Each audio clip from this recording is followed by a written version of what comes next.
Hail, Internet! It's Paul. It's Matt! The Dork Lords. We are here talking about The Mandalorian. Season 3, Episode 7.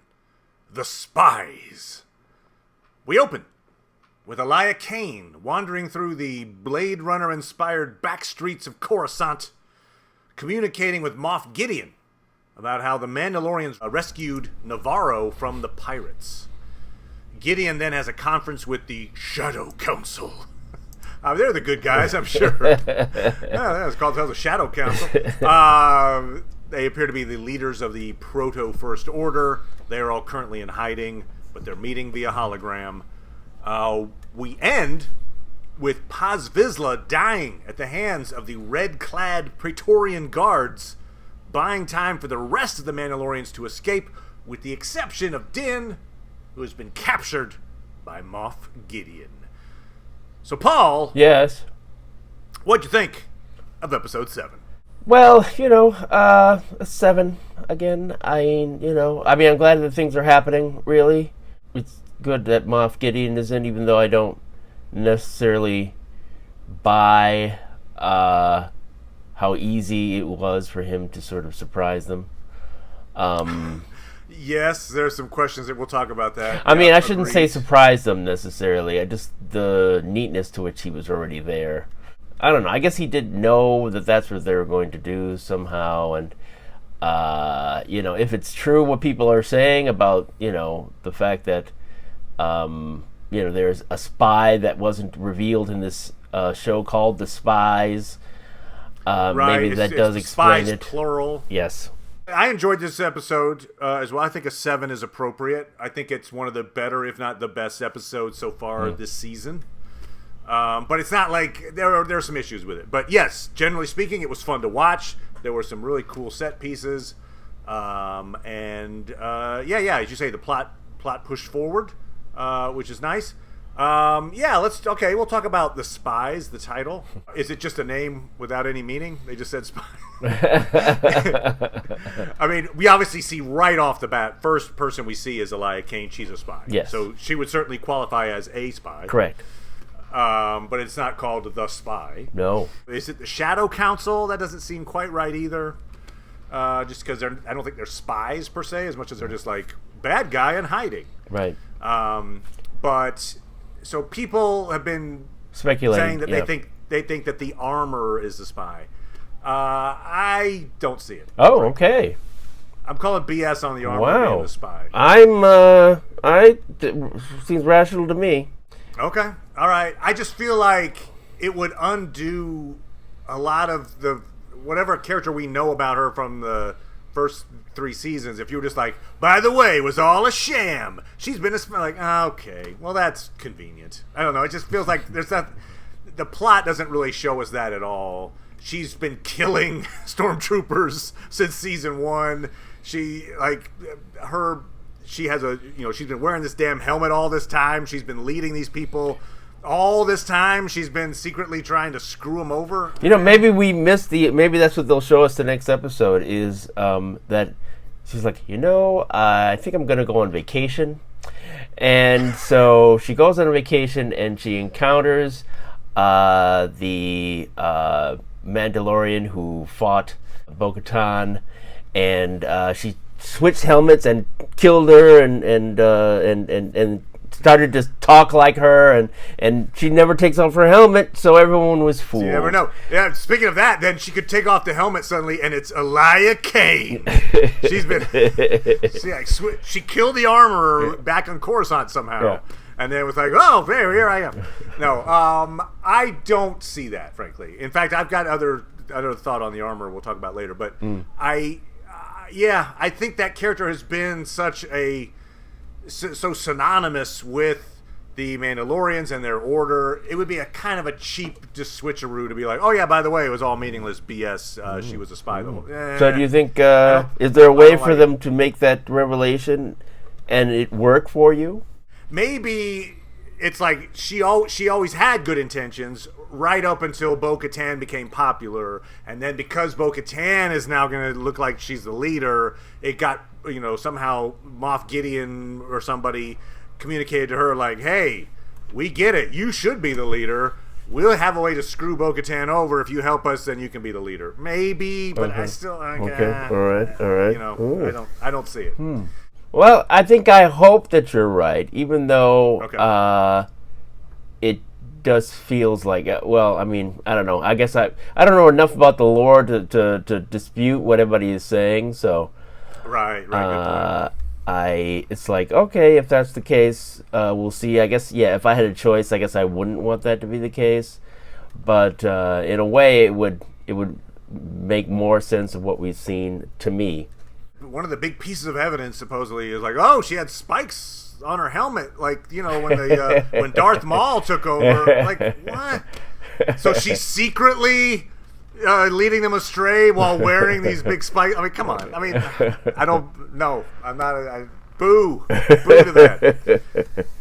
If anybody's leading them astray, I would probably. And again, I don't even think this is true. I think this is maybe like on my scale, it's maybe a 30% chance that it's these survivors who just magically showed up on this boat, you know, because it would at least cover this plot hole. You brought it up here a second ago of them having no idea that the Forge is now this super functional Imperial base. These guys have no idea that the Empire has been here, and obviously they've been mining Beskar and creating armor with it for a long time. It's not like they just showed up last week.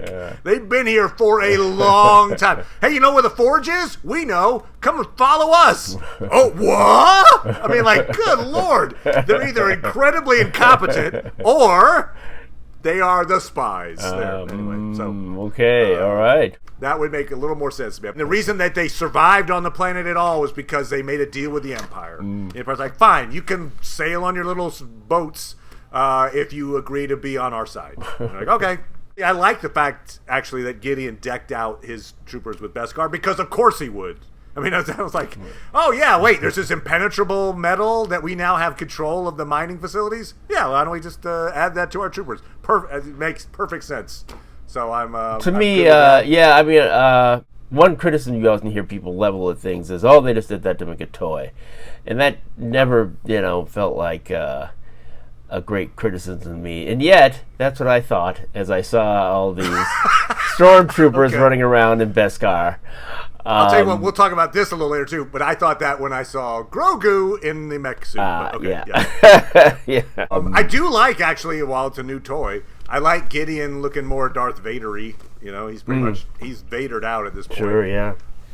And the Mandalorians versus the troopers on the cliffside was fun to watch. I thought that was a really cool fight scene. I like that both sides were basically now with their armor immune to laser fire. So they're like, okay, we got to go hand to hand, and obviously in a hand to hand, then the Mandos have the advantage. Sure. I will say though, as I watched it, there were multiple scenes of Mandalorians shoving troopers off of this cliffside, and I'm like, everyone has jetpacks. This doesn't seem like it's a permanent solution. I pushed him off oh, he's back. Oh, there he is. Oh, he's shooting at me from a distance. I don't know, like, pushing somebody off that has the power of flight doesn't seem to be as big a thing as it might be if you were like, pushing the dude off. Showed a shot of them shooting the jetpack before they pushed him off. That's right, yeah. Or right before the guy gets pushed, he's like, oh, damn it, I'm out of fuel. Yeah. Whoa! Gideon, in the Shadow Council thing, we see him make this power play for leadership in Thrawn's absence, right? He says something like, perhaps it's time for new leadership. Sure. They name drop Thrawn, who's going to be in the Ahsoka series. I feel like since he's making this play to be the leader, I feel like he will not survive long after Thrawn returns, whatever that is. That's in the Ahsoka series. He may not survive in the next episode, but assuming he does, I feel like once Thrawn arrives, Thrawn is like this ultimate, he's the Machiavelli guy. Sure. He's going to realize that Gideon is not so loyal, and Gideon's days will be numbered. All right. Oh, okay. We saw these Praetorian Guards. Those, obviously, we see those in the sequel trilogy. Those are Snoke's personal guards by that point. Sure, yeah. So we see Hux's dad is one of the Shadow Council. They call him out. Oh, yeah, and then we see and we see these Praetorian guards, so they're definitely setting up the rise of the First Order. Sure. There's a lot of sequel references coming in this episode. And I'll also, it's relevant to note that, in the sequel trilogy, we don't see a bunch of Mandalorian soldiers fighting the First Order. Yeah, but I was talking to someone we know, Tyler. He was saying that perhaps, or someone was saying that there was a flag, maybe, that the one of the ships or something of Mandalorians. But no, we don't actually see Mandalorians. Oh, okay. All right. I'm just saying it suggests that perhaps they're going to get wrecked at some point in the near future. Probably not episode 8, but... Perhaps. Or maybe they've just been so busy trying to rebuild the planet, they were like, you can deal with that stuff yourself there. That's right. And maybe they become isolationists. Yeah, and maybe we'll see more of them in the new series with Rey coming. Okay, so like after the sequel series, sequel series. Right. So let's talk about the mech suit. So Grogu gets this, he takes IG-11, becomes IG-12. Yeah. Which isn't really an upgrade for IG-11, right? Not really. He doesn't have a brain anymore. No. He's a husk, yes. essentially. And there's this yes/no button. Yeah. So he's the Captain Pike of the Star Wars universe. He is indeed. Yeah, they didn't even make it like, like Futurama, which would have been nice, So on the one hand, I appreciate that they're trying to have Grogu progress and not just be a pet or a prop, which we kind of complained to the show about. Sure. Like, look, it just feels like he's sitting there as a pet. So this mech suit makes him more capable physically. It's Bassinet 2.0, but there is still this sense that he's this little infant child. Yeah. There's like, he's too young. Yeah. And he can only say yes or no by pushing a button. Now he's in his terrible twos. His terrible 52s. No. There's so much evidence pointing in the other direction that this guy should be a fully formed person of whatever species he is. But anyway, so no, yes, no. Maybe that's the spin-off that they're going to do. Grogu, Mandalorian conflict negotiator. Yeah, that's right. Yeah, the negotiator. So we do see him become conflict negotiator between Axe, Woves, and Paz Vizsla. Yeah. They're playing chess. I didn't really buy it when he stepped in between them. Yeah. I thought, so be it. But I figured they would just like push him out of the way and keep fighting. But interestingly, Din says something like, "Oh, he didn't learn that from me." How to stop people fighting. Right, which it echoes a line. I was earlier in this season. I want to say it was back on Tatooine or something, where something Grogu does is like, "Oh, where did he learn that?" And Din says like, "Well, you didn't learn that from me." I think the obvious conclusion is the show is trying to say this is what he's learning from Luke. Like he learned basically, Jedi want peace. Sure, it'll cut a guy in half with a lightsaber to do it, but they want peace. But yeah, so I think like in other words. We've seen a few moments in this season where he does something, and the lines reflect that that's something he has not picked up from his time with Din. He's picked it up from his time with Luke. Sure. So, yeah. Peace, everyone. Peace. We get another kaiju-level monster that they run from. Mm-hmm. We've had the Crate Dragon, Dragon Turtle, this behemoth. Sure. And obviously, we're going to have the Mythosaur appear next week. I think that's 100% likely. So otherwise, like Chekhov didn't buy that Mythosaur. That's right. Chekhov's kaiju. And so at this rate, unless the Mythosaur is the size of the Death Star or something, I feel like it's going to be like, oh, okay, so not quite as powerful as the Dragon Turtle. Or, he's about the same as the Crate Dragon. Like, I feel like the sheer number of absurdly sized juggernaut creatures in this show is going to lessen the impact of the Mythosaur's appearance. Okay. Like, how do they... I mean, they could do it. There's a way to, I suppose, make this Mythosaur seem awesome. Yeah, maybe the Mythosaur, has different sizes, so it's like, go, power, go! Or whatever. And then you know. Or yeah, it's like 8 mythosaurs, and they're like, join Mythosaurus. Yeah, that's right. Yeah, there you go. There you go. Power up. There you go. Yeah. Okay. Yeah. See, All right, then that it'd would be really great. You're impressive to see, you know, Bo-Katan would be. command that. It's like I just wrote the best ending for this show. Yeah, you did. Also, I feel like Grief Karga is going to come to help fight Gideon. Why not? Sure. You know, Navarro sends aid. I think, yeah, most of the stuff's going to happen on this planet. It will probably be like, you know, they do with Star Wars, where you have the cut scenes. You have the big, massive fight. You're going to have Din's fight with Gideon, because Din is being held captive now. And so there'll be like the mano-y-mano type stuff there. You have a fight in the sky. So, because the armor hasn't turned and is leading the troops up in the sky. And then you'll have the fight on the ground. So there'll be the ground troop fight, the ship-to-ship fight, and then the Din versus Gideon fight. So with that said, Paul, yes?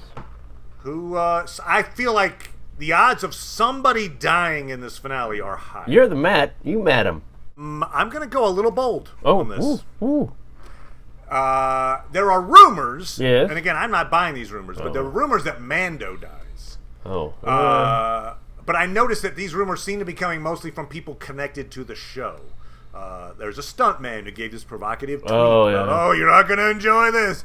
And Dave Filoni made this like deliberately vague comment on an interview where he's like, well, when you get to the end, it'll seem like an ending, but then there's another like, I think the show is just leaning into the possibility that Mando dies to drive up viewership. I think they're like, well, maybe. I wonder if what they'll do is they'll do some sort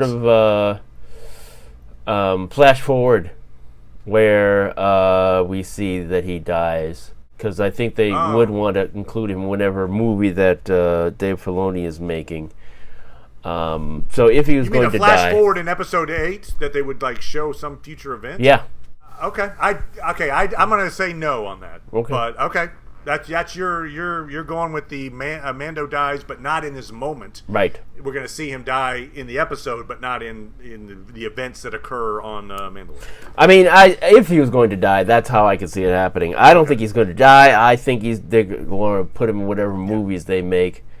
So now, I'll say this: the only way I feel like the rumors could be true is if there is, because attached to those rumors is a rumor that like, well, Pedro Pascal hasn't really enjoyed his time as Mando and kind of wants out of his contract or whatever. And I don't even know if that's true or not. Yeah, really. But if that was true, then maybe you're like, okay, fine, we'll write a death for you and move on. But I don't see it. I think. I'm so tired of going into this audio studio and talking into a microphone. Oh my God! Picking up checks all the time for like doing like a half hour's worth of work. That said, we probably will. I think I'll make a prediction that we will see his face in this last episode. Oh, really? He's being tortured. It'd be weird to torture him with his armor still on, sure, right? Yeah. Like, hey, you've been captured. Helmet off. Anyway, so that'll be his like. Oh God, pay me more. I say, unlike being a spy, I think the armorer dies. In this episode. Okay.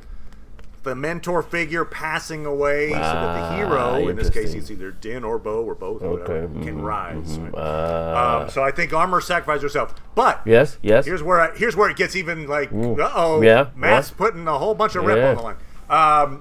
I also think that a night owl has to go down because Paz was representing the Death Watch. He sacrificed himself for the group. Sure. And then, of course, with the armor dying, the armor also represents the Death Watch. So I feel like Axe Woves, we hardly knew ye. I think he has to represent a sacrifice on behalf of the Night Owls. Okay. The Night Owls have to, say both sides contributed something. And so I think it's a twofer. Armor and Axe Woves both die in the finale. There you go. All right, there you go. I'm not putting any food on that. I'm that confident that I'm not willing to eat the liver or whatever I'm going to eat for that eventuality. So. Yeah, if our viewers care at all about it, make suggestions in the. All right, fair enough. Yes, make suggestions on something terrible, that a candy perhaps that I have to eat if I am wrong. Now, do I have to be wrong? Like, what if one of them dies? Am I wrong in that case? And then I'd be like, oh, no. Or is it like a 50%? Do I still get some credit? I get partial credit. That's up to the viewers. If they don't even care, then don't even mention it. If you don't really care about Matt suffering, you can just remain silent. Just remain silent. That's right. You care about my welfare. Yes, exactly. Yes, show how much you love Matt. So, Paul, do you have a different prediction for somebody dying? Like, for instance, is Moff Gideon? Is Gideon going to die? It's a possibility. Yeah, I can see that. So you feel like a villain of some kind has to go down. Yeah, you do. I kind of feel like Gideon might hang out. I feel like you could talk me into it, but I feel like he might survive this particular episode. But But yeah, I guess if he dies, I can see perhaps Elia Kane rising in prominence. Sure, and that would if someone might be tired of it, it might be Giancarlo Esposito. So yeah.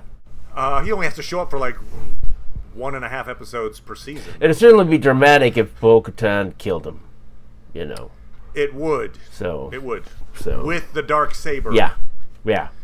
It's like you wanted it. You be careful right. what you wish for.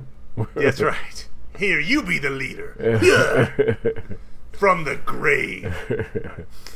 So yeah. Anyway, we will be back talking about episode 8, and the finale. And we'll also be talking about, I think we're going to go see Guardians of the Galaxy 3 is coming out in the near future. So we'll be talking about that. Sure. And June is looking huge for us. Yeah. But we'll talk more about that when we talk about the finale of The Mandalorian. So sounds good.